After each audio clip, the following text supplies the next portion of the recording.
Partner! Eto na! Nagpaparamdam na naman ang ating Mahiwagang Burnay!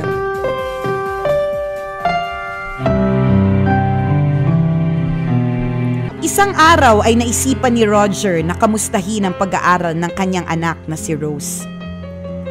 Bago siya matulog ay pinuntahan niya ang anak sa kanyang kwarto. Maghahating gabi na noon at laking pagtataka niya nang hindi niya natagpuan ang dalagita. Kapansin-pansin ang napakaayos na kama ni Rose. Si Roger ay nagsimulang kabahan nang makita niya sa ibabaw ng isang una ng isang liham na sa kanya nakapangalan.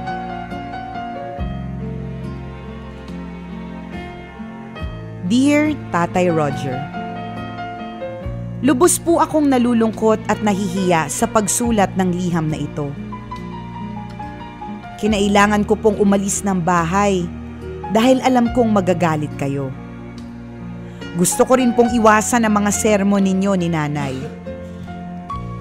Huwag po sana kayong mabibigla sa ipagtatapat ko.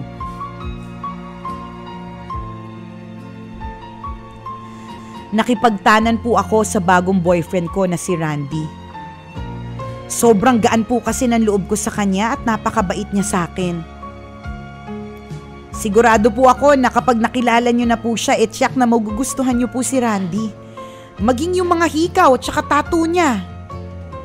Pero hindi lang yun ang gusto kong sabihin, Tay. Gusto po ni Randy na mas maging masaya yung aming pagsasama. Kaya gusto niya sana na kami magkaanak na. At yun na nga po ang nangyari. Nagbunga na po ang pagmamahala namin ni Randy. Tay, 2 buwan na po kong buntis. Hindi niyo lang po nahahalata dahil noon ay nililihim ko pa. Mahal na mahal ko po si Randy. At kahit malayo pong agwat ng edad namin, hindi ko po siya ipagpapalit sa iba. 42 years old na po pala siya sa makalawa. Siya nga pala po, imbitado daw kayo sa birthday niya. Tay, wag po sana kayo mag-alala ha.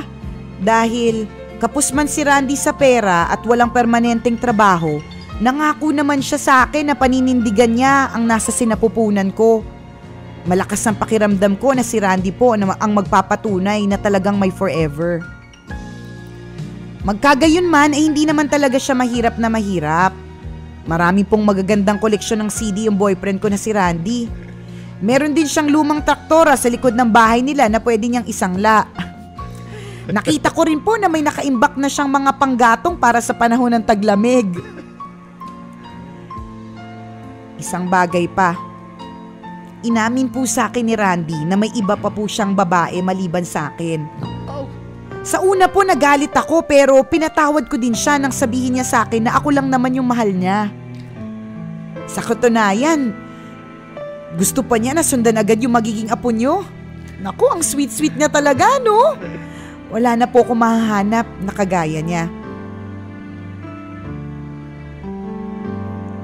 Huwag sana kayong magagalit dahil hindi ko talaga kaya makipaghiwalay sa kanya. Siya yung nagturo sa akin ng napakaraming bagay. Sa kanya ko po naranasan ang tunay na good times. Dati, hindi ako marunong gumamit ng damo. Kay Randy po ako natuto. Hindi lang yan. Tinuruan din niya ako kung paano makipagkalakalan nang hindi nahuhuli ng pulis. Wala kaming choice eh. Kailangan lang talaga namin makaipon para kay baby. At para maipagamot na rin yung sakit niyang HIV. Mabuting tao si Randy, kaya wag sana po ninyo siyang husgahan. Gaya ko, biktima lang din siya ng isang malupit na lipunan. At Tay, sana wag kayong masyadong mag-alala dahil 15 anyos na ako at kaya ko naman pong pangalagaan ang sarili ko. Sa tamang panahon, Tay, babalik din ako dyan para bisitahin kayo kasama ang mga apo nyo. Tay, mamimiss ko po kayo ni Nanay. Nagmamahal, Rose. Halos atakihin na sa puso si Roger matapos mabasa ang liham ng kanyang anak. Hihimatayin na dapat siya na makita niya ang ibabang bahagi ng liham na ganito ang nakasulat. P.S. Tay, ang lahat po ng nabasa ninyo ay hindi totoo. Nandito lang po ako sa kapitbahay. Gusto ko lang pong ipaunawa sa inyo na may mas masama pa pong pwedeng mangyari kesa sa mababang grado ko na nakuha ko po sa grading na ito. Nasa drawer po yung report card ko. Pakiparmahan na lang po at pakiviber na lang din pag malamig na po yung ulo nyo. Pangako, sa susunod po, babawi ako. I love you, Tay. Peace. Maganda ha, napakaganda ng strategy yung ginawa mo ha. Parang nabunutan ng tinik si Roger matapos mabasa ang kabuuan ng liham. Agad niyang sinundo ang anak at niyakap ito ng mahigpit. Rose, mahal na mahal na mahal na mahal kita. Pangako, hindi na ako masyadong magiging mahigpit sa'yo. Basta ipangako mo rin sa amin ng nanay mo na kailanman ay hindi ka makipagtanan at hindi ka na ulit gagawa ng ganong klase ng liham. Hiling ni Roger sa kanyang anak. Okay. Para sa mga anak, kilalanin niyo muna mabuti yung yung damdamin ng mga nanay at tatay ninyo bago kayo gumawa ng ganyan sulat. Kung alam ninyo na yung mga magulang po ninyo merong sakit sa puso. Kaya high blood. Corrected ba? Yung nabasa pa lang na yung jowa mo 42, ikaw 15, tapos may iba siyang babae, tapos ikaw lang naman ang mahal, tapos natuto kang magdamo, natuto kang tapos may HIV pa, siguraduhin nyo walang sakit sa puso kung gusto nyo mag-joke ng ganyan. Pero nabasa ko na to dati in English. Pero iba pag Tagalog talaga. Mas ramdam, mas tagus. Mas tagus talaga Mas tagus talaga Tsaka kumbaga, na-visualize natin, no? Correct. Kahit sabihin hindi naman tayong tatay, pero yung pagkikwento nung anak doon sa kanyang tatay. I guess, partner, ang galing nung nagbabasa. Hindi, magaling talaga yung writer. Hindi, ang galing ng writer natin Parehong magaling. Magaling din nag-i-interpret. Thanks, partner. Dahil dyan, may pahipon ako mamaya.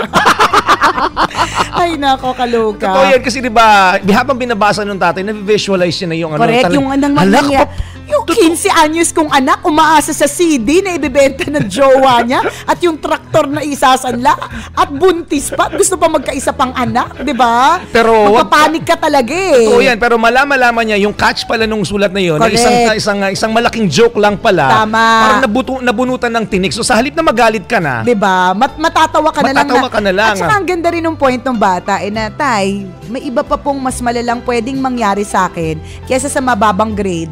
Kaya kung malamig na po yung ulo nyo, text mo na lang ako. Matalino actually yung bata. Magaling. Pak. Perfect. Brilliant idea para hindi ka pagalitan ng nanay at tatay mo. Ay, dahil dyan, pag nakita tayo, may pa-jacket kami sa'yo. May pa-calendar, may pa-shoma. Yan. Lahat ng paggagamitin namin. Correct. Maging happy ka lang. Tama, diba? Pero dapat naman po talaga is pagbutihin natin yung ating pag-aaral. Correct. Yun din po talaga isang seryosohin ng pag-aaral, 'di ba? Kasi tandaan po natin, ang mga magulang natin may mga pangarap sa atin bilang mag-aaral. Correct. O, 'di ba? Thank you, Maywagang Burnay. Ang mga kwento po ng Maywagang Burnay, mababasa niyo po sa aming Facebook fan page. I-search lang po, Tambalan! Like, share mga kabisyo para marami rin ang ma-inspire sa kwento ni Mahiwagang Burnay. Tama. Thank you! Magandang morning sa lahat ng mga kabisyo natin nakatutok ngayon.